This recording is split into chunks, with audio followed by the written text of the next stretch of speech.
네, 안녕하십니까. 김승일 퇴직연금 급료 이것이 제일 궁금해요. 이궁 2019년 8월 9일 동영상입니다.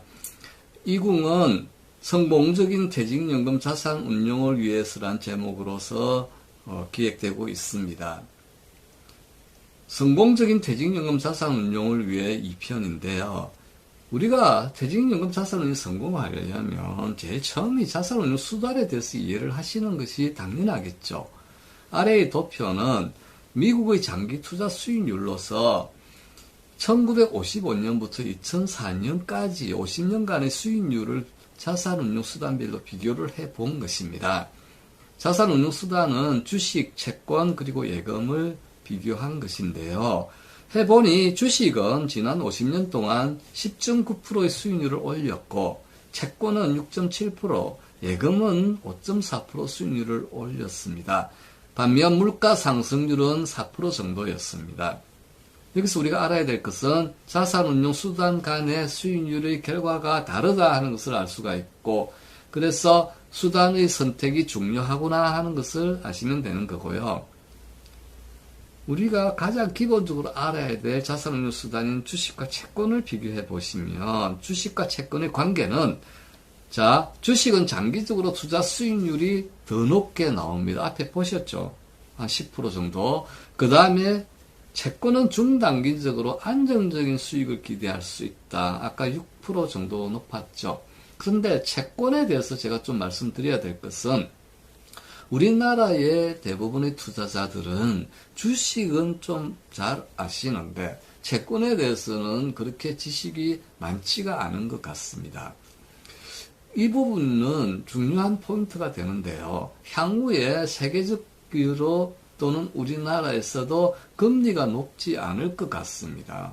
오히려 하락할 것 같은 경우에는 채권이 굉장히 중요한 자산운용 수단이 됩니다. 하지만 우리나라에서 투자자들이 채권에 대해서 잘 아는 사람이 없어서 김승일 퇴직연금 상풀이나 이궁에서 채권에 대해서 한번 다루도록 하겠는데, 이 동영상에서는 채권이 중요하구나 하는 정도만 우리 가입자들이 캐치하시면 되실 것 같고요. 퇴직을 앞두고 투자 기간이 얼마 남지 않았거나 이미 퇴직하고 노후 자금을 관리하는 상황이라면 채권 투자가 필요합니다. 반드시 필요합니다. 채권의 수익 추구 방법은 고정된 이자가 정기적으로 지급되기 때문에 확정 이자 상품이죠. 기본적 성격이. 이자 수익 규모를 결정하는 이자율은 채권 투자의 가장 기본적인 잣대입니다. 단 주의할 점은 채권 가격과 이자율이, 채권도 가격이 있잖아요. 그래서 이자율이 반대 방향으로 움직인다는 것을 아셔야 됩니다. 이것은 채권에 주는 이자는 고정이죠. 하지만 금리는, 시장 금리는 변화하죠. 그래서 이 고정이 금리 변화에 따라 가치가 달라지죠.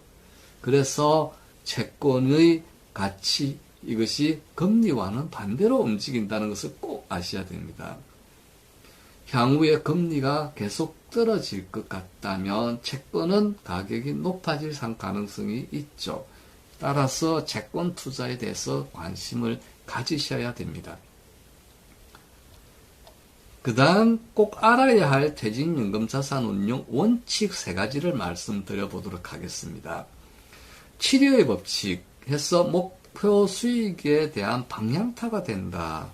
자산이 2배가 되는데 걸리는 시간을 계산하는 공식, 아주 간단한 공식, 치료의 법칙. 그 다음 100- 나이의 법칙에서 나이 연령에 따른 위험지수 감수 또는 수익 추구 목표를 정하는 하나의 잣대, 이렇게 보시면 되는데, 100- 자신의 나이, 이렇게 하면 그 비율만큼을 위험 감수 자산에 투자해라, 이것을 제시하는 것이 100- 나이의 법칙입니다. 그 다음 -50 equal 플러스 100의 법칙인데요. 투자에 있어 위험을 강조하기 위해서 만든 공식인데, 투자 손실을 해석하는 방법인데, 다 알 것 같지만 이 공식에 대해서 사람들이 받아들이는 것이 그렇게 녹록지가 않아요. 그래서 이걸 공식화시키는 주의를 주는 그런 건데요. 여기에 보신 세 가지는 모두 간단한 겁니다. 7의 법칙, 100 마이너스 나의 법칙, 마이너스 50 이퀄 플러스 100의 법칙, 뭐 이런 식으로 되는데 간단한 건데 이것은 금융 지식이 그렇게 크지 않는 가입자 입장에서는 중요한 잣대가 됩니다. 의사결정을 하는데 기준이 될 수 있기 때문에 반드시 이해하고 있어야 됩니다. 그러면 구체적으로 보겠습니다. 7의 법칙. 자, 7의 법칙은 두 가지 면을 가지고 있는데 내 재산이 투자금이 1억이 있는데 이 1억이 2억이 될 때 걸리는 시간을 이야기하는데 그것이 수익률에 따라서 걸리는 시간이 다르다 하는 것은 뭐 당연하지만 그것을 간단하게 알아보는 것이 7의 법칙입니다. 볼까요? 1억이 연 3%의 수익으로서 운용할 때 2억이 되려는데 얼마나 시간이 걸릴까 하는데 24년이 걸립니다. 왜? 7이 나누기 3. 70이 나누기 3을 하면 얼마 나오죠? 24가 나오죠. 이게 걸리는 시간입니다. 쉽죠? 다시 할까요? 그러면 1억이 있는데 연수익이 5%가 된다. 그러면 이것이 1억이 2억이 될 때 얼마나 시간이 걸릴까? 그건 계산해 보셔야 되죠. 그러면 간단하게 70이 나누기 5 하면 얼마라고요? 14.4. 그러면 1억이 2억이 될 때 10%면 얼마 걸릴까요? 그럼 간단하죠. 7이만 딱 생각해가지고 7이 나누기 10 하면 7.2년. 그 다음에 만약에 20%의 수익을 올린다면 얼마 걸릴까? 70이 또 올려가지고 70이 나누기 20 하면 3.6년 걸린다는.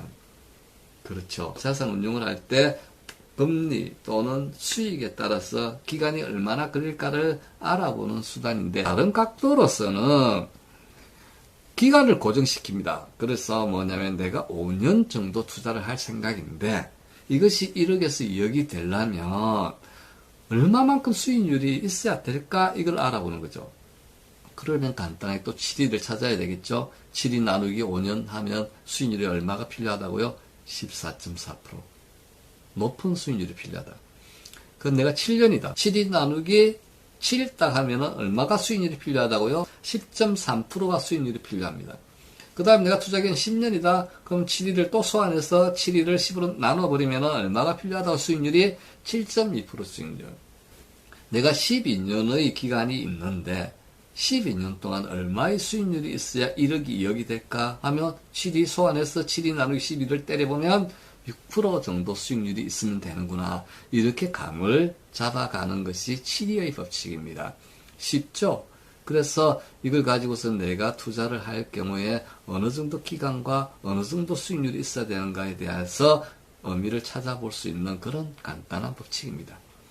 그 다음에 100 마이너스 나이의 법칙입니다. 이것은 지금 나이가 30세라면 100에서 30을 빼면 70이 나오죠. 70만큼을 위험 자산에 투자해도 괜찮다 이 이야기고요. 내가 만약에 지금 60세라 그러면 100 마이너스 60을 하면 40이죠. 40만큼을 위험 자산에 투자하면 괜찮다 이거죠. 이 말은 무슨 의미가 내포되어 있느냐면 젊을 때는 조금 위험적인 공격적인 투자를 해도 만회할 시간이 있다는 것을 내포하고 있고 나이가 드실 경우에는 공격적 투자를 했을 경우에 만약에 손실이 날 경우에 만회할 시간이 많지 않다. 그래서 100 마이너스 나이를 통해서 위험 자산에 투자하시라 이런 건데요. 이것이 요새 발달해 가지고 나오는 것이 라이프 사이클 펀드 또는 TDF 이런 걸로 나와 있습니다. 이 법칙을 이해를 하셨다면 그런 라이프 사이클 펀드나 TDF를 활용하는 것이 바로 이 법칙대로 투자를 하는 방법이 될 수가 있습니다. 조금 더 보면 55세로 퇴직하신 분이라면 55, 100-55 하면 45% 정도를 위험 자산에 투자하시고 나머지 55%는 안정된 자산에 투자하셔가지고 위험을 분산시키고 수익률을 안정화시키는 하나의 수단이 100- 나이의 법칙이다. 이것도 간단하고 쉽죠? 그래서 이걸로 반영하는 수단도 있다고요. 뭐라고요? TDF나 라이프 사이클 펀드. TDF 이야기가 나오고 라이프 사이클 펀드 나오면 저거는 100- 나이의 법칙을 반영한 것이구나 하고 여러분 동료한테 이야기하시면 굉장히 올라갑니다. 위치가. 그래서 이런 것에 대해서 저희 김승일 캐태진연금 금요 2궁을 통해서 배웠다 이야기하시면 되는 것입니다. 그 다음에 있는 것이 이것도 중요한데요. 바로 투자를 할 때 마이너스 50 이퀄 플러스 100의 법칙입니다. 이것은 우리가 투자를 할 때 내가 손실이 났을 때 만회하기 위해서는 얼마의 수익률을 올려야 되는가를 이야기하는 것인데요. 우리는 일반적으로 마이너스 50% 손실이 나면 플러스 50이 되면 되겠지? 아닙니다. 마이너스 50 손실 나면 원금이 줄어들었잖아요. 거기에서 만약에 원금을 다시 회복한다면 플러스 100이 돼야 됩니다. 거기에서 100. 그런데 우리는 플러스 50만 하면 되는 걸로 착각을 하신다고요. 플러스 50 하면 얼마 회복할 수 있죠? 75%밖에 회복을 못하죠. 이 법칙의 중요한 의미는 뭐냐면 투자를 할 때 돈을 잃지 말아라. 누가 그랬죠? 워런 버핏이 이야기한 것입니다. 절대로 돈을 잃을 투자를 하지 말아라. 왜냐하면 한번 잃으면 2배의 노력이 들기 때문에, 그리고 그것이 노력한다고 되는 것도 잘 아니기 때문에 가장 원칙은 안정부터 생각을 하고 돈을 잃지 말아라. 물론 이거는 어떤 의미냐면 원리금 보장으로만 하라는 의미가 절대 아닙니다. 내가 투자 기간을 상정해서 마이너스 구간도 있지만 전체적으로 봤을 때는 이거는 성공하는 투자다, 이기는 투자다 하는 것이지, 이렇게 워런 버핏이 이렇게 돈을 잃지 말아라 했다고 원리금 보장으로 물가 상승보다 금리가 낮으면 넣으라는 이야기가 절대 아닙니다.